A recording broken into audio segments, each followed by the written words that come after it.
سورہ آراف میں واقع آیا ہے کہ حضرت موسیٰ علیہ السلام کا آپ کو معلوم ہے کہ کوہ طور پر اللہ تعالیٰ سے ہم کلامی کا شرف حاصل کرتے تھے. گفتگو ہو رہی ہے لیکن اللہ نظر نہیں آ رہا. اب اس کو اپنے اوپر طاری کیجئے کہ صاف سامنے آتے بھی نہیں، صاف چھپتے بھی نہیں. یہ جو صورتحال تھی کہ اگر کسی کی آپ آواز سن رہے ہیں، کلام سن رہے ہیں، سامنے نہیں آ رہا، تو آپ کے دل میں خواہش پیدا ہوگی کہ ذرا سا یہ پردہ بھی اٹھا دیا جائے، مجھے دیدار بھی حاصل ہو جائے. لہذا سورہ آراف میں ہے جب کئی بار یہ شرف ہم کلامی حاصل ہوا اللہ سے، تو حضرت موسیٰ علیہ السلام نے بڑی ہمت سے کام لیا، بڑی جرت کی، درخواست کر دی رب ارنی انظر الیک. یہ جو پردہ بیچ میں حائل کیا ہوا ہے پروردگار، تو میرا شوق دیکھ، میرا اشتیاق دیکھ، تو مجھے ذرا دیدار بھی عطا ہو جائے. اس پر کیا بات کہی گئی؟ لن ترانی، موسیٰ تم مجھے ہرگز نہیں دیکھ سکتے، تم اس جسد ظاہری کے ساتھ، اس جسد مادی کے ساتھ ان عنصری آنکھوں سے میرا دیدار نہیں کر سکتے. ولیکن انظر الی الجبل، دیکھو ہم تمہیں ایک مثال دیے دیتے ہیں، ذرا اس پہاڑ کی طرف دیکھو، ہم اپنی ایک تجلی اس پر ڈالیں گے. فَإِنِ اسْتَقَرَّ مَكَانَهُ فَسَوْفَ تَرَانِي، اگر وہ پہاڑ ہماری تجلی کو جھیل جائے، تحمل کر لے، تو تم بھی سوچنا کہ شاید ہمیں دیکھ سکو. اس کے بعد ہوا کیا؟ فَلَمَّا تَجَلَّى رَبُّهُ لِلْجَبَلِ جَعَلَهُ دَكًّا وَخَرَّ مُوسَىٰ صَعِقًا. جب اللہ تعالیٰ نے پہاڑ پر اپنی ایک تجلی ڈالی تو وہ پہاڑ جو ہے پھٹ گیا.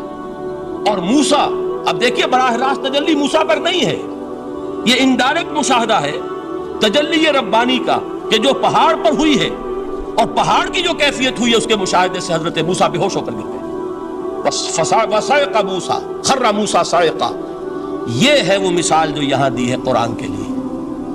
لَوْ أَنزَلْنَا هَذَا الْقُرْآنَ عَلَىٰ جَبَلٍ لَرَأَيْتَهُ خَاشِعًا مُتَصَدِّعًا مِنْ خَشْيَةِ اللَّهِ. نتیجہ کیا نکلا؟ انفر کیجئے، استدلال، استنتاج. نتیجہ یہ نکلا کہ جو تاثیر تجلی ذات ربانی کی ہے وہی تاثیر کلام ربانی کی ہے. صرف یہ ہے کہ ہمیں اس کا شعور نہیں، ہمیں اس کا ادراک نہیں.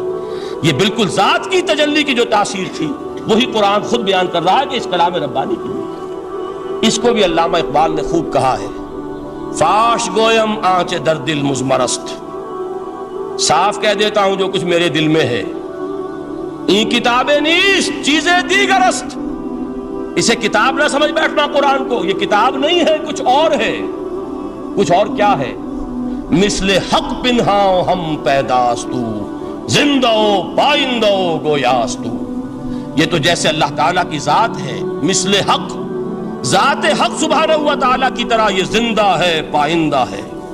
مثل حق، پائندہ گویاستو، یہ جو ہے زندہ ہے، یہ متکلم ہے، کلام نہیں ہے. کل صفات ربانیہ جو ہے ظاہر اور باطن، مثل حق پنہا، ظاہر و پنہا، اور حی و قیوم جیسے اللہ کی ذات ہے، وہی صفات اس کلام کی ہے. اور اس کے بعد وہ شعر آیا تھا جو میں پہلے سنا چکا ہوں، چوں بجاں در رفت جاں دیگر شود. جب یہ قرآن کسی انسان کے اندر سرایت کر جاتا ہے، اس کے دل پر نازل ہوتا ہے. دیکھیے یہ الفاظ آپ کو کہیں اور نہیں ملیں گے. میرے نزدیک جہاں علامہ اقبال اس دور میں قرآن کی عظمت کا سب سے بڑا ثبوت ہے، وہاں عظمت قرآنی کے سب سے زیادہ واقف اور اس کا سب سے زیادہ شعور رکھنے والے بھی علامہ اقبال. یہ الفاظ آپ کو کہیں نہیں مل سکیں گے کہ مثل حق پنہاں ہم پیداستو، زندہ پائندہ گویاستو، چوں بجاں در رفت جہاں دیگر شود، جہاں چو دیگر شد جہاں دیگر شود. جب یہ انسانوں کے اندر سرایت کر جاتا ہے، ان کے اندر ایک انقلاب آ جاتا ہے، اور یہ اندر کا انقلاب ہے جو ایک عالمی انقلاب کا پیش خیمہ بنتا ہے. آپ آرڈیننس کے ذریعے سے نمازیں پڑھوائیں گے تو پھر نماز وہی پڑھی جائے گی جو آفس ٹائم میں آئے گی، باقی اور کیوں پڑھیں گے؟ وہ تو آرڈیننس کے ذریعے سے پڑھائی جا رہی ہے نا. اس کا حشر تو وہ ہوگا جو ہمارے ہاں دیکھا جا چکا ہے. اور اس وقت بھی، اس زمانے میں میں نے یہ سنا ایک جگہ کہ کلاس 4 امپلائیز جو ہیں، وہ شروع میں جب آرڈیننس نافذ ہوا تھا ہمارے ہاں تو دفتروں میں بڑا اہتمام ہوا، آفیسرز نے خاص طور پر بڑے اہتمام سے ظہر کی نماز پڑھنی شروع کی. لیکن مجھے بتایا گیا کہ کلاس 4 امپلائیز جو ہیں ہمارے، یہ ڈرائیورز ہیں، پی اینز ہیں، یہ کھڑے ہنستے رہتے ہیں، شریک نہیں ہوتے. میں نے ان سے کہا وہ اس لیے کہ انہیں معلوم ہے کہ آپ بھی تو یہی پڑھ رہے ہیں صرف نماز، باقی آپ کے ڈرائیور سے اور آپ کے خانسامہ سے یہ بات چھپی ہوئی نہیں ہے کہ عصر آپ نے بھی نہیں پڑھنی، یہ صرف زور ہے جو آپ پڑھ رہے ہیں۔ تو یہ اصل میں اندر کا انقلاب جب تک نہ آئے، باہر کا ٹھوسا ہوا انقلاب وہ تو جب پریشر ہٹ جائے گا تبدیلی ختم ہو جائے گا۔ چون بجاں در رفت جہاں دیگر شود، اندر انقلاب آئے، جب اندر تبدیلی ہو جائے گی اب انسان کا پورا وجود بدلے گا، پھر اس کے اندر سے تبدیلی جو ہے وہ ابھرے گی، اسے کسی خارجی دباؤ کی ضرورت نہیں ہوگی۔ جہاں چو دیگر شد جہاں دیگر شود، اور جب انسانی شخصیتوں کے اندر یہ انقلاب اندر سے آتا ہے تو پھر وہ عالمی انقلاب بنتا ہے، جیسے کہ محمد رسول اللہ کا انقلاب۔ واقعہ یہ ہے کہ اگر جوش کانسپیریسی، عبداللہ ابن سبا کی سازش اگر کامیاب نہ ہو گئی ہوتی اور مسلمانوں کے اندر آپس کا اختلاف اور سرپھٹول نہ ہو جاتا، جو حضرت عثمان کی شہادت، پھر حضرت علی کی شہادت رضی اللہ تعالی عنہما، اور حضرت علی کی دوران خلافت یہ آپس کے جو جنگیں ہوئی، جنگ جمل، جنگ صفین، جنگ نہروان، اگر یہ نہ ہوئی ہوتی تو جس سپیڈ کے ساتھ اور رفتار کے ساتھ انقلاب محمدی کی توسیع ہو رہی تھی علی صاحب الصلاۃ والسلام، کوئی طاقت دنیا میں نہیں تھی۔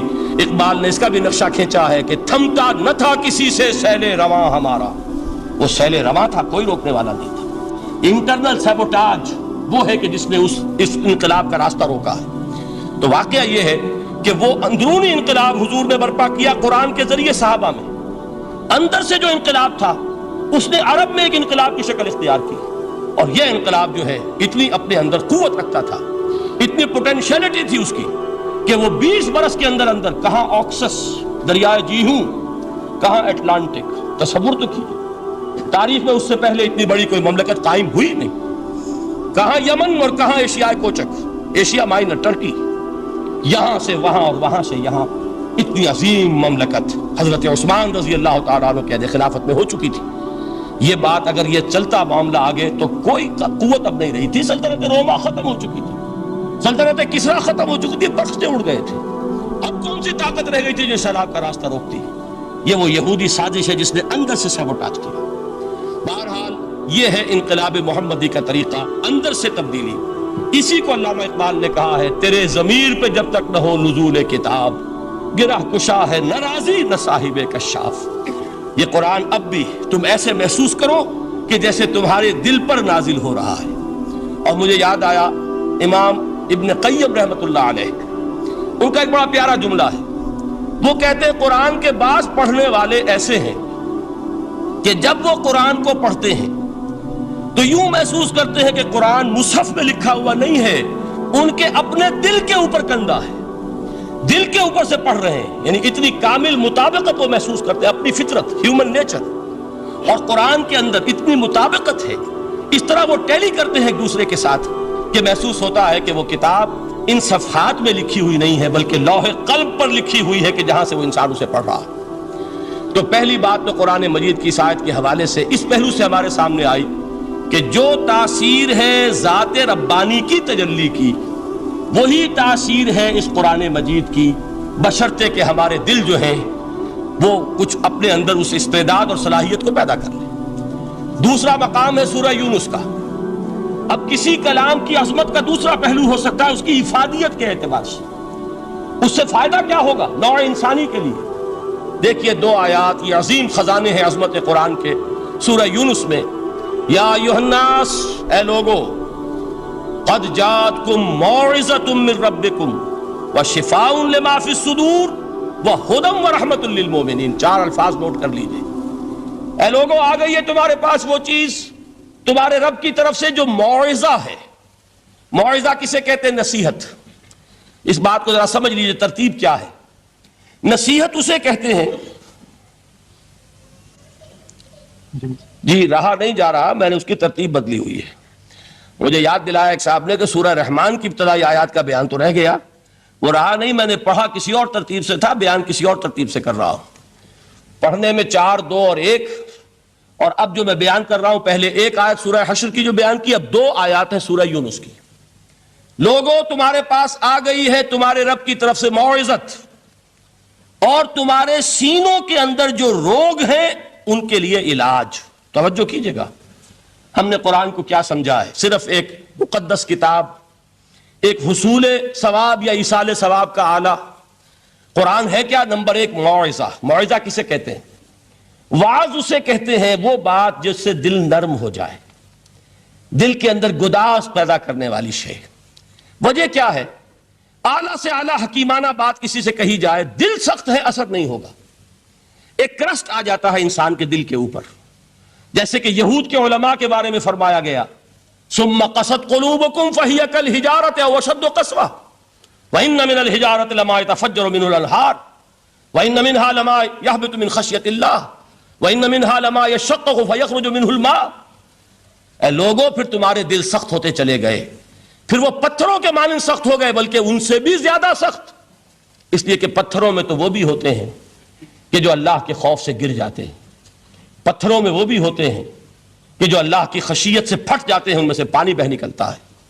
پتھر تو اس طرح کے ہیں، لیکن انسان کا دل جب سخت ہو جائے، جب پتھر بن جائے، تو کوئی شے دنیا کی اس کی سختی کا مقابلہ نہیں کر سکتی۔ پہلے اس سختی کو نرم کریں گے، جیسے زمین ہے چٹیل زمین، اس زمین کے اندر ہل چلے گا تو بارش جو ہے فائدہ دے گی، اس کو آپ زمین کو نرم کرتے ہیں تاکہ وہ بارش کو جذب کرے، ورنہ چٹیل زمین ہے سخت، وہ پانی بہ جائے گا اور وہ زمین کے اندر جذب نہیں ہوگا۔ تو پہلا لفظ استعمال کیا موعظہ۔ یہ قرآن واعظ ہے، نصیحت ہے، دلوں کو نرم کرتا ہے، دلوں پر جو کرسٹ آ گیا ہے سخت، اسے توڑتا ہے، اس میں ہل چلاتا ہے۔ پھر کیا کرتا ہے؟ پھر جب یہ جذب ہوتا ہے، شفاء لما فی الصدور، جو سینے کے روگ ہیں ان کے لیے شفا ہے۔ اب آپ غور کیجئے گا، علامہ اقبال نے انہی دو اعتبارات سے مسلمانوں کا مرثیہ کہا ہے کہ مسلمانوں نے اس قرآن کو نہ موعظہ کے لیے استعمال کیا اور نہ تزکیہ نفس کے لیے استعمال کیا، بلکہ اس کو تو صرف بنا لیا ہے وہ جان آسانی سے نکالنے کا نسخہ یا ایصال ثواب کا آلہ۔ چنانچہ کہتے ہیں واعظ کے لیے واعظ دستاں زن و افسانہ بند۔ واعظ جو ہے ہمارے داستانے کہتے ہیں، افسانے کہتے ہیں، قصے کہتے ہیں، لطیفے کہتے ہیں۔ معنی او پست و حرف او بلند، اس کے بیان میں معنی تو ہوتے ہیں بہت ہی گھٹیا، نیچے کے، پست، الفاظ کا شکو ہوتا ہے، الفاظ بہت اونچے ہوتے ہیں۔ از خطیب و دیلمی گفتارے او با ضعیف و شاذ و مرسل کارے او، سارا واعظ و نصیحت جو ہو رہا ہے وہ ضعیف حدیثوں کے ذریعے سے، ضعیف روایات بخاری کی ہو، مسلم کی ہو، ترمذی کی ہو، ابن ماجہ کی ہو۔ کہاں خطیب بغدادی اور دیلمی، وہ کتابیں کہ جن کی کوئی سند نہیں ہے، وہاں کی روایات کے ذریعے سے لوگوں کو تذکیر کرنے کی کوشش کر رہے ہیں۔ با ضعیف و شاذ و مرسل کارے ہو، ضعیف روایات، شاذ روایات، مرسل روایات، جن کا سلسلہ روایت محمد الرسول اللہ تک متصل نہیں ہے، اس کے ذریعے سے کر رہے ہیں۔ حالانکہ موعظہ، سب سے بڑا موعظہ یہ قرآن تھا۔ قرآن کہتا ہے خود فذکر بالقرآن من یخاف وعید، اے محمد صلی اللہ علیہ وسلم آپ اس قرآن کے ذریعے نصیحت کیجئے۔ یہ قرآن ہے جو دلوں کی سختی کو ختم کرے گا، گداز پیدا کرے گا۔ دوسری طرف علامہ اقبال کیا کہتے ہیں کہ جہاں تک ہمارے ہاں جو بھی تصوف کے معروف حلقے ہیں، صوفیاء حق کی بات نہیں کہہ رہا، وہاں قوالی ہو رہی ہوگی تو حال آ جائے گا۔ صوفی پشمینہ پوش حال مست، از شراب نغمہ قوال مست۔ قوال سے جو کچھ مل رہا ہے، حال آ رہا ہے، مستی آ رہی ہے، کیف اور سرور حاصل ہو گیا ہے۔ صوفی پشمینہ پوش حال مست، از شراب نغمہ قوال مست۔ لیکن یہ کہ اس کی محفل میں در نمی سازد بقرآن محفلش، اس کی محفل میں قرآن کا کہیں گزر نہیں ہے۔ جبکہ محمد الرسول اللہ صلی اللہ علیہ وسلم کی بھی ایک محفل ہوتی تھی، محفل سماع۔ وہ محفل سماع کیا تھی؟ حضور صحابہ سے فرمائش کر کر کے قرآن سنتے تھے۔ حضرت عبداللہ ابن مسعود رضی اللہ تعالیٰ عنہ کی روایت موجود ہے کہ مجھے ایک مرتبہ حکم دیا حضور نے کہ قرآن سناؤ۔ میں نے عرض کیا حضور آپ کو سناؤں؟ آپ پر تو نازل ہوا ہے۔ تو حضور نے فرمایا نہیں، مجھے کسی اور سے سن کر کچھ اور لطف حاصل ہوتا ہے۔ اب امتثال امر میں حضرت عبداللہ ابن مسعود رضی اللہ تعالیٰ عنہ نے سورہ نساء پڑھنی شروع کی۔ 41ویں آیت پر پہنچے، چشم تصور سے دیکھیے کہ حضور بھی تشریف فرما ہے، صحابہ کرام کی محفل ہے، اور صحابہ کیسے بیٹھا کرتے تھے ادب کے ساتھ۔ ایک روایت میں الفاظ آئے ایسے بیٹھتے تھے ساکت و صامت ہو کر، بالکل خاموش، سکون، ساکن اور ساکت اور صامت، کہ جیسے ان کے سروں پر پرندے بیٹھے ہیں کہ ذرا جنبش کریں گے تو پرندہ اڑ جائے گا، اس ادب کے ساتھ۔ تو وہ محفل جو ہے حضور صلی اللہ علیہ وسلم کی، اور ایک صحابی حضرت عبداللہ ابن مسعود گردن نیچی کیے ہوئے ہیں اور قرآن پڑھتے چلے جا رہے ہیں۔ جب اس آیت پر پہنچے فَكَيْفَ إِذَا جِئْنَا مِن كُلِّ أُمَّةٍ بِشَهِيدٍ وَجِئْنَا بِكَ عَلَىٰ هَٰؤُلَاءِ شَهِيدًا، کیا ہوگا اس دن جس دن کہ ہم ہر امت پر ایک گواہ کھڑا کریں گے، اور اے نبی آپ کو گواہ بنا کر لائیں گے ان کے خلاف، آپ کو یہ ٹیسٹیفائی کرنا ہوگا کہ اللہ تیرا جو کلام میرے پاس آیا تھا میں نے پہنچا دیا تھا، اب ان کی ذمہ داری ہے، they are accountable, they are responsible۔ اس پر حضور نے فوراً فرمایا حسبک حسبک، بس کرو بس کرو۔ اور حضرت عبداللہ ابن مسعود فرماتے کہ میں نے جب نگاہ اٹھا کر دیکھا حضور کے آنکھوں سے آنسو روا تھے۔ یہ ہے سماع، یہ محفل سماع ہے، کاش کہ اللہ تعالی ہمیں اس کی توفیق عطا فرمائے۔ یہ ہے مسنون محفل سماع، اس قرآن کے اندر وہ گداز ہے۔ آیا کہ نہیں 7ویں پارے کے بالکل آغاز میں وَإِذَا سَمِعُوا مَا أُنزِلَ إِلَى الرَّسُولِ تَرَىٰ أَعْيُنَهُمْ تَفِيضُ مِنَ الدَّمْعِ مِمَّا عَرَفُوا مِنَ الْحَقِّ يَقُولُونَ رَبَّنَا آمَنَّا فَاكْتُبْنَا مَعَ الشَّاهِدِينَ۔ تو یہ ہے دوسری چیز کہ در حقیقت تزکیہ نفس کا ذریعہ یہ قرآن ہے۔ سینوں میں جو روگ ہیں، حب دنیا، حب مال، حب شہرت، حب اقتدار، جس کو کہ ایڈلر کہتا ہے دی ارج ٹو ڈومینیٹ، میرا غلبہ ہو، میرا تسلط ہو، میں نمایاں ہو جاؤں، میری حکومت بن جائے، اختیار میرے ہاتھ میں آ جائے، دی ارج ٹو ڈومینیٹ۔ یہ ساری ارجز ہیں ہماری در حقیقت جس سے فساد رونما ہے۔ یہ حب مال ہے جس کی وجہ سے ہمارے اندر تنافس ہے۔ الہاکم التکاثر حتی زرتم المقابر، یہ کثرت اور بہتات کی طلب تمہیں غافل کیے رکھتی ہے یہاں تک کہ قبروں تک جا پہنچتے ہو۔ آنکھ انسان کی کھل نہیں پاتی، جس کے پاس 10 نسلوں کے لیے کھانے کو موجود ہے اس کی بھی حرص جو ہے اور مزید کا لالچ جو ہے وہ ختم نہیں ہوتا۔ یہ چیزیں ہیں اصل روگ، ان دلوں کے روگوں کا اور سینوں کے اندر کے ان امراض کا علاج قرآن ہے۔ یا ایھا الناس قد جاءتکم موعظۃ من ربکم وشفاء لما فی الصدور۔ اب جب یہ دو چیزیں ہو جائیں گی، اب تیسرا لفظ ہے ہدن۔ ہدایت بیکار ہے جب تک دل میں گداز نہ ہو، ہدایت بیکار ہے جب تک کہ نیت درست نہ ہو۔ کوئی شخص بڑا عالم ہے لیکن اپنے علم کو اس نے ذریعہ بنایا ہے دنیا کمانے کا، تو در حقیقت یہ قرآن اس کے حق میں ہدایت نہیں ہے، اس کے حق میں عذاب خدا بندی کا ذریعہ بن رہا ہے۔ حضور نے خود فرمایا القرآن حجت لک او علیک، یہ قرآن یا تمہارے حق میں حجت ہے یا تمہارے خلاف حجت بنے گا قرآن کے قیامت کے دن۔ اس لیے کہ ایک شخص اس کو دنیا کمانے کا ذریعہ بنا رہا ہے، ایک شخص اس کو شہرت کے حصول کا ذریعہ بنا رہا ہے، ایک شخص علم کو ذریعہ بنا رہا ہے دنیا میں نمایاں ہونے کا، اپنی تعریف کا۔ حضور نے فرمایا کہ قیامت کے دن سب سے پہلے 3 افراد کا معاملہ پیش ہوگا عدالت خداوندی میں۔ ایک وہ جو بڑا عالم سمجھا جاتا تھا، اس سے بڑا علم پھیلا۔ دوسرا وہ جو بہت صاحب ثروت تھا، اس نے بہت خیرات کے کاموں میں پیسہ لگایا۔ تیسرا وہ جو دنیا میں شہید سمجھا جاتا تھا کہ اللہ کی راہ میں جنگ کرتے ہوئے جان دے دی۔ اللہ ان تینوں سے جو اس کو نعمتیں دی تھی ان کا ذکر کر کے پوچھے گا کہ میں نے تمہیں یہ دیا، تمہیں یہ دیا، تمہیں یہ دیا، تم کیا کر کے لائے؟ وہ شہید کہے گا کہ اللہ میں نے تیری راہ میں جنگ کی اور اپنی جان دے دی تاکہ تو راضی ہو جائے۔ اللہ فرمائے گا کذبتا، تو نے جھوٹ بولا، انک قد قاتلت لئن یقال جریء، تو نے تو یہ جنگ اس لیے کی تھی کہ کہا جائے کہ بڑا جری ہے، بڑا بہادر ہے۔ یہ لوگوں سے بہادری کے تمغے لینا تمہارا مقصود تھا۔ وقد قیل، وہ کہا جا چکا ہے، اب یہاں تمہارے لیے کچھ نہیں۔ اور فرشتوں کو حکم ہوگا اور وہ اوندے منہ اس کو گھسیٹتے ہوئے جہنم میں جھونک دیں گے۔ دنیا میں شہید سمجھا جا رہا ہے، آخرت میں جہنمی ہے۔ یہی حال اس عالم کا ہوگا، یہی حال اس دولت مند کا ہوگا۔ تم نے یہ علم پھیلایا تھا کہ تمہارے علم کا چرچا ہو جائے، تمہاری شہرت ہو جائے، لوگ تمہاری دست بوسی کرنے لگیں، لوگ تم سے جھک کر ملیں۔ وہ دنیا میں ہو گیا، تمہارا مطلوب مل چکا، تمہارا مقصود حاصل ہو چکا، اب یہاں کچھ نہیں۔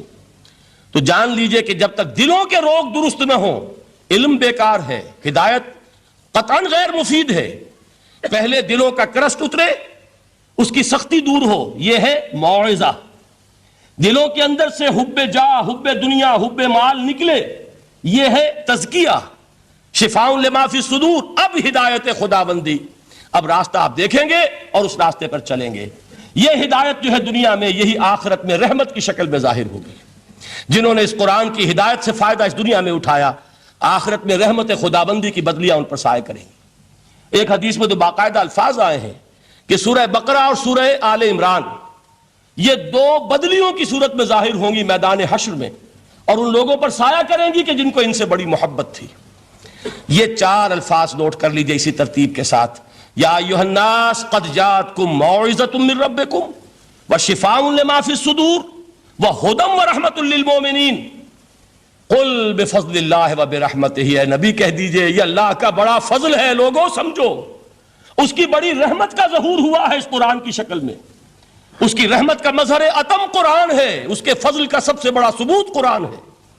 فَبِذَلِكَ فَلْيَفْرَحُوا، اس پر انہیں خوشیاں منانی چاہیے، اترانا ہے تو اس پر اترائیں کہ اتنی بڑی دولت ہمارے پاس ہے، اتنا بڑا احسان ہے جو اللہ نے ہم پر کیا ہے۔ فَبِذَلِكَ فَلْيَفْرَحُوا هُوَ خَيْرٌ مِّمَّا يَجْمَعُونَ، جو چیزیں یہ جمع کرنے کی فکر کر رہے ہیں ان سے کہیں زیادہ قیمتی یہ قرآن ہے۔ کاش کہ یہ دو آیات ہی ہمارے قلب کے اوپر یہ کندہ ہو جائیں۔ پہلی بات میں نے عرض کی تھی، اس کا شعور ہر ایک کے لیے ممکن نہیں، اس کا باطن بیدار ہو چکا ہو۔ لو انزلنا هذا القرآن على جبل لرأيته خاشعا متصدعا من خشیۃ اللہ، جن کی ارواح بیدار ہو چکی ہوں وہ قرآن کی اس تاثیر کو محسوس کریں گے۔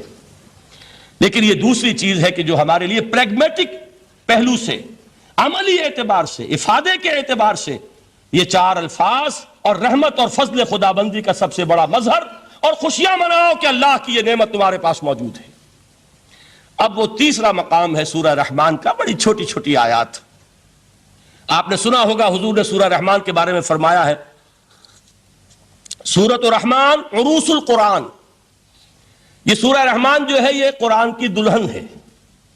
جیسے دلہن کو آپ خوشنما لباس پہناتے ہیں، آراستہ پیراستہ اس کو گہنے اور اس کو زیور پہناتے ہیں، تو جس طریقے سے سجاتے ہیں آپ دلہن کو، اللہ تعالیٰ نے ایک سورت قرآن مجید میں یہ ایسی رکھی ہے سورہ رحمان کہ اسے خوب سجایا ہے۔ اس میں الفاظ کا در و بست، اس کا اپنا ایک ڈیوائن میوزک ہے۔ وہ تو اللہ تعالیٰ قراء جو ہے، خاص طور پر مصر کے قراء، اللہ تعالیٰ ان پر رحمت نازل فرمائے، ان کی خطاؤں سے درگزر کرے۔ جس طرح قرآن کے انٹرنسک میوزک کو انہوں نے واضح کیا ہے، واقعہ یہ ہے کہ اگر یہ لوگ نہ ہوتے، شیخ عبد الباسط محمد عبد الصمد، شیخ محمود خلیل الحصری، یہ لوگ کہ جنہوں نے قرآن کے اس غنا، میوزک، یہ لفظ جو ہے آپ حیران نہ ہو کہ میں یہ کوئی شاید توہین کر رہا ہوں قرآن کی، حضور نے یہ لفظ استعمال کیا ہے، تغنو، اس قرآن کو اچھی سے اچھی خوشلہانی کے ساتھ پڑھو۔ من لم یتغن بالقرآن فلیس منا، جو قرآن کو بہتر سے بہتر انداز میں، اچھی سے اچھی آواز میں، خوشلہانی کے ساتھ پڑھنے کی کوشش نہیں کرتا، وہ ہم میں سے نہیں ہے۔ بلکہ ایک مرتبہ حضور رات کے وقت آپ گشت پر تھے اپنے ساتھیوں کے حالات معلوم کرنے کے لیے۔ حضرت ابو موسیٰ اشعری رضی اللہ تعالیٰ عنہ ایک صحابی ہیں، ان کے گھر کے پاس سے گزر ہوا، وہ رات کو تہجد پڑھ رہے تھے، کھڑے ہوئے کیف کے عالم میں قرآن تلاوت کر رہے ہیں۔ حضور کو بہت پسند آئی ان کی قرات، کافی دیر تک وہاں کھڑے سنتے رہے۔ اب انہیں کیا پتا کون سن رہا ہے، بالکل اسی طرح سمجھ لیجئے ایک بات یاد آئی ہے، حضور فرماتے ہیں کہ جس طرح کان لگا کر اللہ قرآن کو سنتا ہے کسی چیز کو نہیں سنتا۔ ہمیں نظر نہیں آتا نا، ہمیں معلوم نہیں، ہم قرآن پڑھ رہے ہیں تو سننے والا کون ہے؟ سب سے زیادہ کان لگا کر خود اللہ۔ یہاں اس لیے مجھے یاد آیا کہ ابو موسیٰ اشعری کو کیا پتا تھا کہ کون سن رہا ہے، وہ اپنی کیفیت میں نماز میں تہجد میں قرآن کی تلاوت کر رہے تھے، اور ظاہر بات ہے ان کے گھر ایکڑوں میں بنے ہوئے نہیں تھے، ایک ایک کمرہ، ایک ایک کوئی حجرہ، ایسے ہی تو گھر تھے نا صحابہ کے، لہذا حضور پاس سے گزرے، آواز آئی، کافی دیر سنتے رہے۔ اس کے بعد آپ تشریف لے گئے، صبح فجر میں ملاقات ہوئی تو حضور نے تحسین کے انداز میں فرمایا، یا ابا موسیٰ انک قد اوتیت مزمارا من مزامیر آل داؤد، اے ابو موسیٰ تمہیں تو آل داؤد کے سازوں میں سے ایک ساز اللہ نے عطا فرما دیا ہے۔ جس طرح حضرت داؤد، لہن داؤدی مشہور ہے کہ جب وہ پچھلے پہر رات کو حمد کے ترانے الاپتے تھے، قرآن میں ہے کہ پرندے شامل ہو جاتے تھے ساتھ، اور پہاڑ وجد میں آتے تھے، پہاڑ بھی ان کے ساتھ شریک ہوتے تھے۔ تو جس طرح کا اللہ نے ان کو لہن عطا فرمایا تھا، حضور نے تحسین کے انداز میں فرمایا ہے ابو موسیٰ اشعری، اللہ نے تمہیں بھی آل داؤد کے سازوں میں سے ایک ساز عطا فرمایا۔ بہرحال قرآن مجید کا جو یہ میوزک ہے، قرآن کے الفاظ کا جو حسن ہے، جہاں تک حسن معنوی ہے وہ تو ہر لفظ میں ہے، لیکن یہ حسن ظاہری، حسن صوتی، حسن لفظی، یہ اپنے کلائمیکس پر آپ کو نظر آئے گا سورہ رحمان میں۔ لیکن قرآن میں یہ سورت اس اعتبار سے بھی ممتاز ہے، اس کی 4 آیات پر ذرا توجہ کریں گے، عجیب حقائق سامنے آئیں گے۔ جہاں یہ قرآن مجید کے حسن صوت اور حسن لفظی کی معراج ہے، وہیں اس کی پہلی 4 آیات میں 4 چوٹی کی چیزوں کا ذکر ہے، سب سے اونچی چیزیں۔ پہلی آیت کیا ہے؟ الرحمن۔ ایک آیت ہو گئی۔ رحمان کیا ہے؟ اللہ کا نام ہے۔ کبھی آپ نے غور کیا اللہ کے ناموں میں سب سے پیارا نام کون سا ہوگا؟ رحمان۔ کیوں؟ اس کا مادہ کیا ہے؟ رحمت۔ ہمیں سب سے بڑھ کر جس چیز کی ضرورت ہے وہ کیا ہے؟ رحمت خدا بندی۔ نام اچھی طرح سن لیجئے اس حضور کے قول کو۔ حضور فرماتے کوئی شخص جنت میں مجرد اپنے عمل کی بنیاد پر داخل نہیں ہو سکے گا جب تک کہ رحمت خداوندی دستگیری نہ کرے۔ کسی صحابی نے بڑی ہمت اور جرأت کا ثبوت دیا کہ پوچھ لیا کیا حضور آپ بھی؟ جب آپ نے فرمایا کوئی شخص داخل نہیں ہو سکتا جنت میں محض اپنے عمل کی بنیاد پر جب تک کہ رحمت خداوندی جو ہے وہ دستگیری نہ فرمائے۔ پوچھا گیا کیا آپ بھی؟ آپ نے فرمایا ہاں میں بھی۔ آپ اندازہ کیجئے کہ اگر محمد الرسول اللہ بھی رحمت خداوندی کے ضرورت مند ہوں تو تاب دیگراں چہ رسد، ہماری تو سب سے بڑی ضرورت رحمت خداوندی ہے۔ اب یہ رحمت جو ہے قرآن مجید میں اللہ تعالیٰ کی یہ شان 2 الفاظ کے ذریعے سے آتی ہے، رحیم اور رحمان۔ اور کوئی مادہ نہیں ہے جس سے 2 نام بنتے ہوں اللہ کے، لیکن یہ مادہ ہے واحد رحمت کا کہ جس سے رحمان بھی ہے رحیم بھی ہے۔ رحیم صفت مشبہ ہے، رحمت دائم ہو جائے گی، مستقل ہوگی تو رحیم کہیں گے۔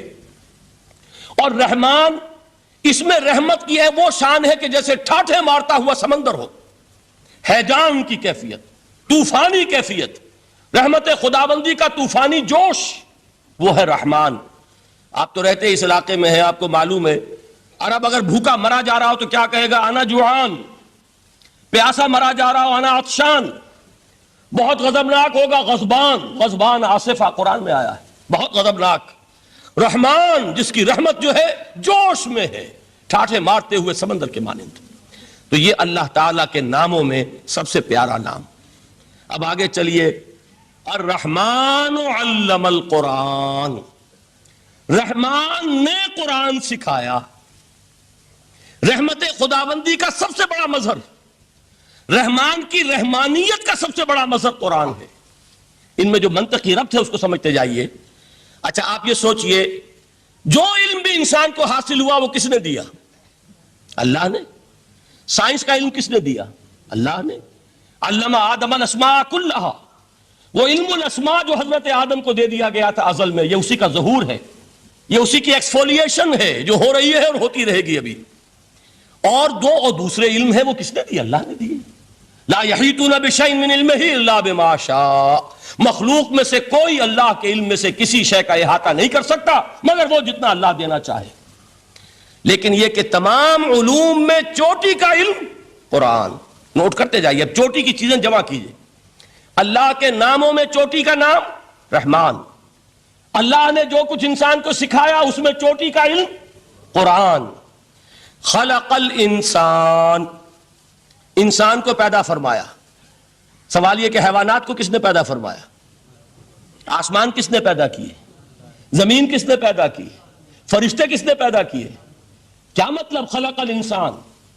اس کی تمام مخلوقات میں اس کا کلائمیکس، اس کی تخلیق کی معراج، اس کے تخلیق کا نقطہ عروج انسان ہے۔ یہ ہے کہ جو مسجود ملائک بنا ہے۔ وَلَقَدْ كَرَّمْنَا بَنِي آدَمَ وَحَمَلْنَاهُمْ فِي الْبَرِّ وَالْبَحْرِ وَرَزَقْنَاهُمْ مِنَ الطَّيِّبَاتِ وَفَضَّلْنَاهُمْ عَلَى كَثِيرٍ مِّمَّنْ خَلَقْنَا تَفْضِيلًا۔ تو تخلیق میں سب سے اونچی تخلیق انسان کی، علموں میں سب سے اونچا علم قرآن کا، اللہ کے ناموں میں سب سے اونچا نام رحمان۔ اب آئیے چوتھی چیز، علمہ البیان، انسان کو بیان کی صلاحیت عطا فرمائی۔ کیا اور کوئی صلاحیت عطا نہیں کی؟ بینائی کس نے دی؟ اللہ نے۔ اسی طریقے سے سماعت کس نے عطا فرمائی؟ اللہ نے۔ کتنی فیکلٹیز ہیں، کتنے ایکسٹرنل آرگنز ہیں سینس کے، کتنے انٹرنل سینسز ہیں جو اللہ نے دیے ہیں. لیکن یہاں بھی سمجھ لیجئے جتنی فیکلٹیز ہیں ہیومن فیکلٹیز، ان میں ٹاپ کی فیکلٹی جو ہے وہ اسپیچ ہے، کلام ہے، بیان ہے. جن لوگوں نے میڈیکل سائنس کا مطالعہ کیا ہے وہ جانتے ہیں کہ یہ برین ہے، ہیومن برین، اس برین میں جو وہ اوپر ایک زرد سا مادہ ہوتا ہے، گرے میٹر، اس کی ایک کوٹنگ ہوتی ہے، یہ ہائیسٹ ایوالوڈ فارم ہے، اور اس میں سب سے بڑا رقبہ جو ہے وہ اسپیچ سینٹر کہلاتا ہے. اسی لیے انسان کو حیوان ناطق کہتے ہیں. حیوان کے اور انسان کے مابین امتیاز قائم کیا گیا، نطق، گویائی، بولنا. اب یہ کیا چیز ہوئی؟ انسان کی صلاحیتوں میں سے سب سے اونچی صلاحیت. 4 آیتیں ہو گئی نا. اللہ کے ناموں میں سب سے چوٹی کا نام رحمان. اس نے جو علوم پیدا کیے ان میں چوٹی کا علم قرآن. اس نے جو مخلوقات پیدا فرمائی ان میں چوٹی کی مخلوق انسان. انسان کو جو صلاحیت اور استعدادات عطا فرمائی ان میں چوٹی کی استعداد بیان. جمع کیجئے نتیجہ کیا نکلے گا؟ وہ نتیجہ ایک حدیث نبوی کی شکل میں سامنے آتا ہے. پہلی حدیث میں نے یہی پڑھی تھی، اس کے راوی کون ہے؟ عثمان ابن عفان. میں حیران ہوتا ہوں وہ قافیہ یہاں بھی موجود ہے، رحمان، قرآن، بیان، انسان، عثمان، عفان. باپ کا نام بھی اسی وزن پر ہے، عثمان ابن عفان. عن عثمان ابن عفان رضی اللہ تعالی عنہ قال قال رسول اللہ صلی اللہ علیہ وسلم. حضرت عثمان شہید مظلوم ذو النورین رضی اللہ تعالی عنہ فرماتے ہیں کہ اللہ کے رسول صلی اللہ علیہ وسلم نے فرمایا، خیرکم من تعلم القرآن وعلمہ. تم میں سے بہترین لوگ وہ ہیں جو قرآن سیکھیں اور سکھائیں. قوت بیان جو تمہاری ٹاپ فیکلٹی ہے، اس کا استعمال کسی گھٹیا کام کے لیے نہیں ہونا چاہیے. دیکھیے اردو میں محاورہ ہے کہ توپ سے مکھی نہیں ماری جاتی. توپ بنائی گئی ہے کسی بڑی شے کے لیے، مکھی مارنے کے لیے توپ استعمال نہیں ہوتی. یہ قوت بیان جو ہے، جو ٹاپ موسٹ فیکلٹی ہے ہیومن، جو فیکلٹیز ہیں ان میں سے، اس کا استعمال بھی ٹاپ موسٹ ہونا چاہیے. قرآن کو بیان کرو. وہ جیسے کہ علامہ اقبال نے کہا ہے، بلکہ غالباً ان کے قبر پر آس پاس جو اشعار لکھے ہوئے ان میں سے ایک یہ بھی ہے، اگر یک قطرہ خونداری، اگر مشتے پرے داری، بیابامن تو آموزم طریق شاہ بازی را. اگر تمہارے اندر ایک قطرہ بھی خون کا ہے اور مٹھی بھر بھی پر اگر اللہ نے دیے ہیں تو ہے میرے پاس آؤ کہ میں تمہیں شاہبازی کے طریقے سکھاؤں.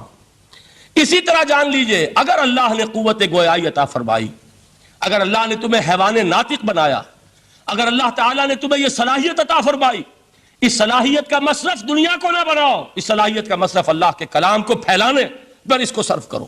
خیرکم من تعلم القرآن وعلمہ. خیر جب لفظ آتا ہے بغیر من کے، ورنہ تو آتا ہے خیر من ہو، تو یہ ہوگی کمپیریٹو جو ایک ایڈجیکٹو جو ہوتی ہے، لیکن یہ سپرلیٹو ڈگری ہے جب بغیر من کے ہوگا. خیرکم، دی بیسٹ امنگسٹ یو، جو تم میں بہترین لوگ ہیں وہ کون ہیں؟ من تعلم القرآن وعلمہ، جو قرآن سیکھیں اور سکھائیں، قرآن پڑھیں اور اسے بیان کریں. آج جان لیجئے سب سے بڑی ضرورت اس بات کی ہے کہ آج کا قرآن پڑھیں. آپ حیران ہوں گے کہ یہ کیا کہا اس میں. دیکھیے قرآن اترا ہے 1400 برس پہلے، لیکن تا قیام قیامت نوع انسانی کو جتنے مسائل درپیش ہوں گے ان سب کا حل اس میں ہے. البتہ کھودنا پڑے گا، گہرائی میں اترنا ہوگا. ایک قرآن کی سطح ہے، اس سطح نہیں، اس کی گہرائیوں کے اندر غوطہ زنی کرو. قرآن میں ہو غوطہ زن اے مرد مسلمان. اور آج کا قرآن یعنی آج کی ہدایت جو اللہ نے اس میں رکھی ہوئی ہے، ڈگ اٹ آؤٹ، اس کو نکالو اس کے اندر سے. ابھی میں حدیث تو آپ کو سناؤں گا، اس میں یہ تصور آئے گا سامنے اور واضح ہو کر. آج کے انسان کی رہنمائی اس قرآن سے اخذ کر کے انسان تک پہنچاؤ. یہ ہے فریضہ محمد الرسول اللہ کی امت کا صلی اللہ علیہ وسلم. آپ نے وہ حدیث سنی تھی کہ بلغوا انی ولو آیۃ. حضور نے خطبہ حجۃ الوداع میں پہلے تو گواہی لی مسلمانوں سے، 1.25 لاکھ کا مجمع جمع تھا. حجۃ الوداع آخری حج. آپ نے اپنے خطبے میں، جس کے چند جملے میں سنا چکا ہوں آپ کو ایچ جی ویلز کے حوالے سے، اپنی تعلیمات کے اہم نکات کو بار بار دہرا کر بیان کیا، ہیمر کیا، اچھی طرح ذہنوں میں اتارا. اس کے بعد ایک سوال کیا، الا هل بلغت؟ لوگوں میں نے پہنچا دیا کہ نہیں؟ اور پورے مجمع نے کہا انا نشہد انک قد بلغت. بلکہ ایک روایت میں الفاظ بڑے پیارے آئے ہیں، انا نشهد انك قد بلغت الرسالة واديت الامانة ونصحت الامة وكشفت الغمة. ہاں حضور ہم گواہ ہیں، آپ نے امانت ادا کرنے کا حق ادا کر دیا، رسالت کے فرائض کا حق ادا کر دیا، امت کی خیر خواہی کا حق ادا کر دیا، اور آپ نے گمراہی کے پردوں کو چاک کر دیا، اندھیروں کو چاک کر دیا. 3 مرتبہ حضور نے سوال کیا، 3 مرتبہ جواب لیا. پھر آپ نے نگاہ آسمان کی طرف اٹھائی، انگشت شہادت سے 3 مرتبہ اشارہ کیا، اللہم اشہد، اللہم اشہد، اللہم اشہد، اے اللہ تو بھی گواہ ہے، یہ مان رہے ہیں کہ میں نے یہ قرآن ان تک پہنچا دیا. یعنی جسے آپ انگریزی میں کہتے ہیں سائی آف ریلیف، کہ ایک بڑا بھاری بوجھ آ پڑا تھا، بڑی ذمہ داری تھی. انا سنلقی علیک قولا ثقیلا، اے محمد ہم آپ پر ایک بڑی بھاری بات ڈالنے والے ہیں. اے اللہ گواہ ہے کہ وہ بوجھ میرے کاندھے سے اتر گیا. یہ تسلیم کر رہے ہیں کہ میں نے حق امانت ادا کر دیا. تیری امانت تھی میرے پاس یہ کلام، اللہ کا یہ پیغام انسانوں کے لیے نازل ہوا محمد پر صلی اللہ علیہ وسلم. تو امانت کا بوجھ کس کے بارے گرا، کس کے کاندھے پر ہے؟ حضور کے. اگر ادا نہ کرتے، ابھی وہ آپ نے آیت سنی تھی، یا ایھا النبی بلغ ما انزل الیک من ربک فإن لم تفعل فما بلغت رسالتہ. یا ایھا الرسول، اے رسول صلی اللہ علیہ وسلم پہنچا دیجئے جو کچھ نازل کیا گیا ہے آپ پر آپ کے رب کی طرف سے، اور اگر بالفرض آپ نے ایسا نہ کیا تو امانت کا حق ادا نہیں ہوگا، رسالت کا حق ادا نہیں ہوگا.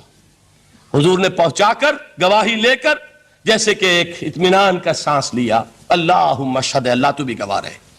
اس کے بعد آپ نے فرمایا تھا وہ چھوٹا سا جملہ جو آپ میں سے ہر شخص بآسانی یاد کر کے اٹھ سکتا ہے، فَلْيُبَلِّغِ الشَّاهِدُ الْغَائِبَ. اب پہنچائیں وہ جو یہاں ہیں ان کو جو یہاں نہیں ہیں، اس لیے کہ میری رسالت پوری نوع انسانی کے لیے. وقت فرصت ہے کہاں، کام ابھی باقی ہے، نور توحید کا اتمام ابھی باقی ہے. ابھی تو ہند تک یہ پیغام جانا ہے، چینیوں تک جانا ہے، ابھی یورپ میں اس پیغام کو پہنچنا ہے. دی اذانیں کبھی یورپ کے کلیساؤں میں، کبھی افریقہ کے تپتے ہوئے صحراؤں میں. یہ کون کرے گا؟ اے امت محمد، یہ ذمہ داری اب تمہاری ہے صلی اللہ علیہ وسلم. اسی کو آپ نے مزید تاکیداً فرمایا، بلغوا انی ولو آیۃ، میرا کوئی امتی بھی اس سے بالکل فارغ نہ رہ جائے، بالکل محروم نہ رہے، ایک آیت بھی پہنچا سکتا ہو تو پہنچائے. یہ ہے وہ ذمہ داری کہ جو اس حدیث کی روح سے خیرکم من تعلم القرآن وعلمہ. ایک ہوتا ہے ذمہ داری کو ایک بوجھ کی حیثیت سے، ایک فرض کی حیثیت سے بیان کرنا. یہاں ہے تشویق اور ترغیب کا انداز. کون نہیں چاہتا کہ میں بہتر سے بہتر کیریئر اختیار کروں؟ کون نہیں چاہتا کہ میری زندگی اعلیٰ سے اعلیٰ ہو؟ کون نہیں چاہتا کہ میرا وقت جو ہے اس کی بڑی سے بڑی قیمت مجھے ملے؟ کاش کہ ہمیں معلوم ہوتا کہ قرآن کا سیکھنا اور سکھانا کتنا اعلیٰ کیریئر ہے. کاش کہ ہمیں معلوم ہوتا کہ قرآن کی تبلیغ اور دعوت، اس میں جو لمحہ گزر رہا ہے وہ کتنا قیمتی ہو گیا ہے، اس کا کتنا بڑا اجر و ثواب اللہ کے ہاں ملنا ہے. تو خیرکم من تعلم القرآن وعلمہ، تم میں سے بہترین لوگ وہ ہیں جو قرآن سیکھیں اور سکھائیں. دوسری حدیث حضرت عمر سے مروی ہے رضی اللہ تعالیٰ عنہ. یہ پہلی روایت متفق علیہ تھی، بخاری اور مسلم دونوں میں موجود ہے. دوسری روایت صحیح مسلم کی ہے. حضرت عمر فرماتے ہیں، قال قال رسول اللہ صلی اللہ علیہ وسلم ان اللہ یرفع بہذا الکتاب اقواما ویضع بہ آخرین. اللہ اب اس کتاب کے ذریعے قوموں کو اٹھائے گا اور اسی کو ترک کرنے کے باعث رسوا کر دے گا. یہ ہے اب ابد الآباد تک کے لیے، خاص طور پر مسلمانوں کے لیے اللہ تعالیٰ کا یہ قانون. اس کتاب کو لے کر اٹھیں گے سربلند ہوں گے، اس کتاب کو پیٹھ دکھائیں گے ذلیل کر دیے جائیں گے. یہ گویا کہ اب امت مسلمہ کی قسمت جو ہے وہ تلے گی اس کتاب کی میزان میں. اسی میں طے ہوگا کہ ان کے لیے عروج ہو یا زوال ہو. اسی کو وہ جواب شکوہ میں علامہ اقبال نے سادہ ترین الفاظ میں کہا تھا، وہ زمانے میں معزز تھے مسلمان ہو کر اور تم خار ہوئے تاریک قرآن ہو کر. فارسی میں اسی کو مفہوم کو جو ادا کیا ہے جس خوبصورتی سے، اس کا تو جواب نہیں ہے کہ اے مسلمان خار از مہجوری قرآن شدی، تم جو ذلیل و خار ہو گئے ہو دنیا میں. ایک سوال شاعر نے کبھی کیا تھا نا، بڑا پیارا سوال تھا، ہے آج کیوں ذلیل کہ کل تک نہ تھی پسند گستاخی فرشتہ ہماری جناب میں. بڑا پیارا سوال ہے، جواب علامہ اقبال دے رہے ہیں، خار از مہجوری قرآن شدی، قرآن سے لا تعلق ہونے کی بنیاد پر تم ذلیل و رسوا ہوئے ہو، شکوہ سنجے گردش دوراں شدی، گردش دوراں اور گردش فلک اور فلک ناہنجار اور فلک کج رفتار، اس کو خامخواہ گالیاں دے رہے ہو، اس کا خامخواہ شکوہ کر رہے ہو، شکایت کر رہے ہو، یہ تو اے باد صبائی ہما آوردہ تست، یہ تمہارے اپنے کرتوتوں کی سزا ہے جو تمہیں مل رہی ہے، تم نے قرآن کو پیٹھ دکھائی، تم ذلیل و رسوا کر دیے۔ خار از مہجوری قرآن شدی، شکوہ سنجے گردش دوراں شدی، اے چو شبنم بر زمیں افتندئی، در بغل داری کتاب زندئی، اے وہ قوم جو شبنم کی طرح زمین پر پڑی ہے، اغیار اسے پاؤں تلے روند رہے ہیں، جیسے آپ صبح کو سیر کرنے نکلتے ہیں، سبزے پر پڑی ہوئی شبنم اسے آپ روندتے ہیں اپنے قدموں تلے۔ اے امت محمد، آج تو دنیا کی قوموں کے سامنے اسی طرح پابال ہے، سرنگوں ہے، لیکن ہوش میں آ کہ تیری بغل میں وہ کتاب زندہ موجود ہے، وہ کتاب زندہ جس نے کہ دنیا میں یہی جزیرہ نما عرب، وحشی لوگوں کا مسکن، نہ یہاں علم، نہ یہاں تمدن، نہ یہاں تہذیب، نہ یہاں تنظیم، کوئی ڈسپلن نہیں، کوئی حکومت نہیں، کوئی تہذیب نہیں، کچھ نہیں، تاریکیاں ہی تاریکیاں۔ یہی کتاب تھی جس نے اسے منور کیا، یہی کتاب تھی جس نے دنیا کا امام بنایا، یہی کتاب تھی جس نے دنیا کا معلم بنایا، یہ کتاب تھی جس نے نئے نئے علوم ایجاد کرنے سکھائے، یہ کتاب تھی جس کی بدولت یہی عرب تھے جنہوں نے یونان کے فلسفے اور سائنس کو جو مر چکے تھے انہیں زندہ کیا، ان میں نئی چیزوں کا اضافہ کیا اور اسپین کی یونیورسٹیوں کے ذریعے سے یورپ تک دوبارہ پہنچا دیا۔ یہ وہ کتاب ہے، در بغل داری کتاب زندئی۔ اقبال نے کیسے کیسے شکوے کہے ہیں، اسی قرآن میں ہے اب ترک جہاں کی تعلیم، جس نے مومن کو بنایا مہو پرویں کا امیر۔ اس قرآن کو لے کر مسلمان نکلا ہے، ایک ہاتھ میں قرآن، ایک میں تلوار۔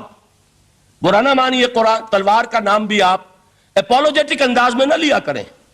انقلاب کی تکمیل تلوار سے ہوتی ہے، انقلاب کی تمہید کسی کتاب سے ہوتی ہے، اچھی طرح جان لیجیے۔ کبھی انقلاب صرف کتاب سے نہیں آیا، کتاب سے ذہن بدلتے ہیں، کتاب سے فکر بدلتی ہے، کتاب سے سوچ بدلتی ہے، کتاب سے ایک جماعت تیار ہوتی ہے، ایک قوت تیار ہوتی ہے۔ وہ 313 جو میدان بدر میں تھے وہ قرآن کا اعجاز کا ظہور تھے، لیکن ان کے ہاتھوں میں تلوار آئی ہے۔ ہم اسے ڈینائی نہیں کریں گے کہ در حقیقت انقلاب محمدی کی تکمیل میں یقیناً تلوار کا حصہ، لیکن یہ تلوار ہاتھ میں لینے والے آتے کہاں سے اگر قرآن کے ذریعے سے محمد الرسول اللہ نے وہ جماعت تیار نہ کی ہوتی، وہ کام کیا ہے، یتلو علیہم آیاتہ ویزکیہم ویعلمہم الکتاب والحکمہ، وہ سارا عمل قرآن کے گرد گھوم رہا جس سے وہ جماعت تیار ہوئی۔ اور پھر اقبال نے اس کو بھی 2 جملوں کے اندر ادا کر دیا، ایک شعر کے 2 مصرے، با نشہ درویشی در ساز و دمادم زن، چوں پختہ شوی خدرا بر سلطنت جم زن۔ پہلے ہے وہ نشہ درویشی، وہ فقر، وہ صحابہ کرام کے وہ راتوں کو اللہ کے سامنے کھڑے رہنا، وہ تزکیہ نفس، وہ موعظہ قرآنی، وہ تزکیہ جو قرآن کے ذریعے سے ہو رہا تھا 13 برس تک ہوا۔ اب جب ایک جماعت تیار ہو گئی، ایک قوت وجود میں آئی، تو اب اس قوت کو محمد رسول اللہ نے باطل کے نظام پر دے مارا، ٹکرایا۔ بانشہ درویشی در ساز و دمادم زن، چوں پختہ شوی خدرا بر سلطنت جم زن۔ تبھی وہ انقلاب آیا، جاء الحق وزہق الباطل ان الباطل کان زہوقا۔ تو اللہ تعالیٰ اس کتاب کو اب میزان بنا چکے ہیں، وبالحق انزلناہ وبالحق نزل، یہ قرآن حق کے ساتھ نازل ہوا ہے، فیصلہ کن کتاب ہے۔ انہ لقول فصل وما هو بالہزل، یہ قول فصل ہے، ہزل نہیں ہے، کسی شاعر کی شاعری نہیں ہے کہ آپ نے تحسین کی تو کیا اور نہ کی تو کیا۔ یہ کتاب وہ ہے کہ اگر مانو گے تو مہو پرویں کا امیر بنو گے، اور اگر اس کو پیٹھ دکھائے رکھو گے جیسے دکھائی تم نے تو ذلیل کر دیے جاؤ گے، رسوا کر دیے جاؤ گے، جیسے کہ آج کم سے کم 300 برس سے پوری دنیا میں مسلمان ذلیل اور خوار ہیں۔ خار از مہجوری قرآن شدی، شکوہ سنجے گردش دوراں شدی، اے چو شبنم بر زمیں افتندئی، در بغل داری کتاب زندئی، ان اللہ یرفع بہذا الکتاب اقواما ویضع بہ آخرین۔ رواہ مسلم۔ آخری حدیث جس پر کہ میں اپنی گفتگو ختم کر دوں گا، یہ حضرت علی سے ہے رضی اللہ تعالی عنہ۔ دیکھیے ایک حدیث حضرت عثمان سے، ایک حضرت عمر سے، ایک حضرت علی سے. یہ سب کون ہیں؟ یہ سب ہمارے ہیں. یہ محمد الرسول اللہ صلی اللہ علیہ وسلم کی تربیت کا شاہکار. حضرت ابو بکر رضی اللہ تعالیٰ عنہ سے بھی ایک حدیث مروی ہے، لیکن اس کا متن مجھے یاد نہیں تھا. مفہوم اس کا یہ ہے کہ جس شخص کو اللہ نے قرآن جیسی دولت دی ہو اور پھر بھی کبھی اس کے دل میں یہ خیال آئے کہ اللہ نے اپنے کسی اور بندے کو کوئی زیادہ بڑی نعمت دی ہے، اس نے قرآن کی ناقدری کی. کسی ملینئر کو دیکھ کر اور بلینئر کو دیکھ کر، کسی کا بہت بڑا محل دیکھ کر اگر تمہارے دل میں یہ خیال آیا کہ یہ دولت بڑی ہے اس دولت سے جو تمہارے پاس ہے قرآن کی، تو تم قرآن کی قدر و قیمت سے واقف نہیں. تمہیں معلوم کیا کہ یہ کتنی بڑی دولت ہے. یہ در حقیقت شرح ہے انہی الفاظ قرآنی کی کہ فَبِذَلِكَ فَلْيَفْرَحُوا هُوَ خَيْرٌ مِّمَّا يَجْمَعُونَ. جو کچھ دنیا جمع کرتی ہے، جن کو قیمتی اشیاء سمجھ کر لوگ جمع کرتے ہیں، ان سے کہیں بڑھ کر قیمتی یہ قرآن ہے. تو حضرت ابو بکر سے یہ مروی، حضرت عمر سے ان اللہ یرفع بہذا الکتاب اقواما ویضع بہ آخرین، حضرت عثمان سے خیرکم من تعلم القرآن وعلمہ. اب آئیے حضرت علی، سیدنا علی رضی اللہ تعالی عنہ. وہ حدیث طویل ترین ہے جو مدح قرآن میں محمد الرسول اللہ سے مروی ہے صلی اللہ علیہ وسلم. پوری حدیث مجھے یاد بھی نہیں ہے اور اس کا وقت بھی نہیں ہے، لیکن بڑی پیاری حدیث ہے اس اعتبار سے. آغاز کیسے ہوا؟ حضرت علی فرماتے ہیں قال رسول اللہ صلی اللہ علیہ وسلم انہا ستکون فتنۃ، ان قریب ایک بہت بڑا فتنہ رونما ہوگا. حضور نے خبر دی فتنے کی. حضرت علی فرماتے اس پر میں نے عرض کیا میں نے عرض کیا مل مخرج منہا یا رسول اللہ، اے اللہ کے رسول اس سے نکلنے کا راستہ کون سا ہوگا؟ دیکھیے یہ لکھا ہوا ایگزٹ، نکلنے کا راستہ. اور عام طور پر آپ نے دیکھا ہوگا بڑے ہالز میں یہ سرخ روشنی ہوتی ہے، اس میں اس کا اہتمام کیا جاتا ہے کہ اگر خدا نہ خواستہ کو حادثہ ہو جائے لوگوں کو معلوم ہو نکلنے کا راستہ کون سا. یہ مخرج ہے. حضور نے خبر دی کہ فتنہ ہوگا. تو دیکھیے میں ایک بات عرض کیا کرتا ہوں، ذرا توجہ کیجئے. ہمارا حال کیا ہے؟ ہم بڑے ریشنلسٹ قسم کے لوگ ہیں، یہ زمانہ ریشنلزم کا ہے. اگر ہم ہوتے تو کیا پوچھتے؟ وہ فتنہ کیا ہوگا، کیوں ہوگا، کہاں سے آئے گا؟ ہمارے سوال یہ ہوتے، کب آئے گا، کیوں، کہاں، کب، کیسے. ان سب کی حیثیت علمی سوالات کی ہے. بھائی کب آئے گا ایک علم ہے، کیسے آئے گا علم ہے، کہاں سے آئے گا علم ہے، لیکن اصل جو عملی اعتبار سے اہمیت والی شے ہے، بچاؤ کا راستہ کون سا ہوگا محمد الرسول اللہ، یہ بتائیے ہمیں. مل مخرج منہا یا رسول اللہ. حضرت علی نے یہ نہیں پوچھا فتنہ کیا ہوگا، کہاں سے آئے گا حضور، کیوں آ جائے گا، کب آ جائے گا، نہیں. مل مخرج منہا یا رسول اللہ، اے اللہ کے رسول یہ بتائیے کہ جب وہ فتنہ رونما ہوگا تو نکلنے کا راستہ کون سا ہوگا. اس کا جواب ہے، ارشاد فرمایا محمد الرسول اللہ نے، کتاب اللہ، اللہ کی کتاب ہے وہ مخرج. یہ کتاب ہے کہ جس کو تھامو گے تو فتنوں سے محفوظ رہو گے. اس کے بعد آپ فرماتے ہیں فیہ نبأ ما قبلکم وخبر ما بعدکم وحکم ما بینکم. اس میں تم سے پہلوں کی بھی خبریں موجود ہیں، عاد اور سمود اور قوم نوح اور قوم ہود اور قوم لوط اور قوم صالح اور آل فرعون. یہ کون ہے؟ من قبلکم، تم سے پہلے. وفیہ خبر ما بعدکم، جو کچھ تمہارے بعد ہونے والا ہے اس کی خبریں بھی موجود ہیں. لیکن وہ کیسے ہوں گی؟ وہ بٹوین دی لائنز ہوں گی، وہ بین السطور ہوں گی. ان کے لیے انسان کو، آپ کو معلوم ہے ایک عبارت میں سطور ہوتی ہے اور ایک درمیان میں ہوتا ہے، ان کے کچھ لکھا ہوا نہیں ہوتا. You have to read between the lines. قرآن میں بعد میں آنے والے حالات بھی درج ہیں، لیکن اس طرح نہیں جیسے کہ پچھلے حالات درج ہیں. اس کے لیے ذرا ان ڈیپتھ پونڈرنگ اوور، غور و فکر اور تدبر کی ضرورت ہوگی. وَحُکْمُ مَا بَيْنَكُمْ، اور جتنے اختلافات تمہارے اندر پیدا ہوں گے تا قیام قیامت، ان سب کا فیصلہ بھی اس کتاب میں موجود ہے.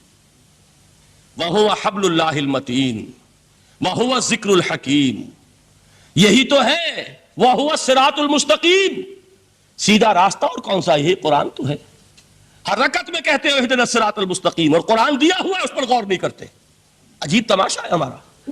نماز کی ہر رکعت میں اهْدِنَا الصِّرَاطَ الْمُسْتَقِيمُ، اور حضور فرمایا وَهُوَ الصِّرَاطُ الْمُسْتَقِيمُ. صراط مستقیم یہ قرآن ہی تو ہے. الذکر الحکیم یہ قرآن ہی تو ہے، وَهُوَ حَبْلُ اللَّهِ الْمَتِينُ، اور یہی ہے اللہ کی مضبوط رسی۔